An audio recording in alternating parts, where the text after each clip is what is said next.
Good afternoon. I'd like to begin by taking a moment for all of us to thank our family members and loved ones for their care and support. These people are our biggest advocates, and we would not be here today without their help in pushing us to the finish line. We would all like to extend our sincerest thanks and appreciation to all those loved ones here today.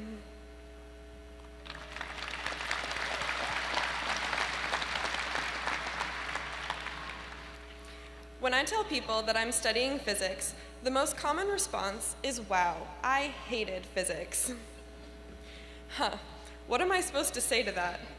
Well, I love physics, so I guess that's a conversation ender.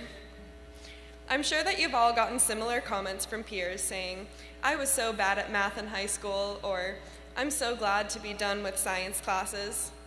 But I think that those people were taught that science is a collection of numbers and facts.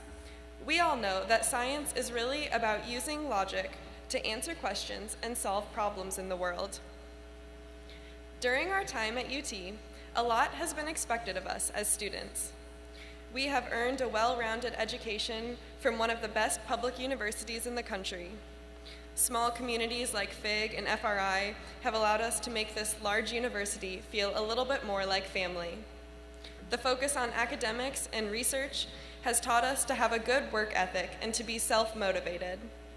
These enduring reputations will make us proud to be Longhorns for years to come.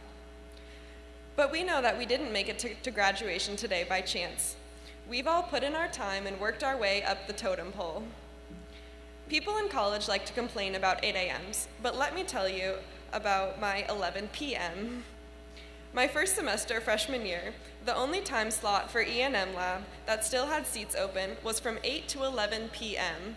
My first thought was, is that even legal? Can they make me stay at school until 11 p.m.? Apparently, the answer is yes.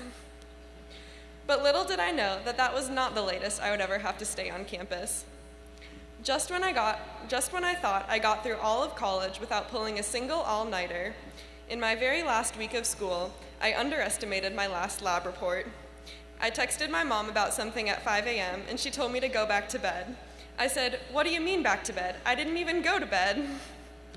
It's just so easy to get her in a twist when she's 1,000 miles away. Sorry, Mom, I love you. We all know that these are rites of passages for earning a degree in STEM, whether it's working late on a programming assignment or a lab report or a problem set. I'm sure after these past few years at UT, you feel like you've learned a lot of information about your field and that you've paid your dues as a student.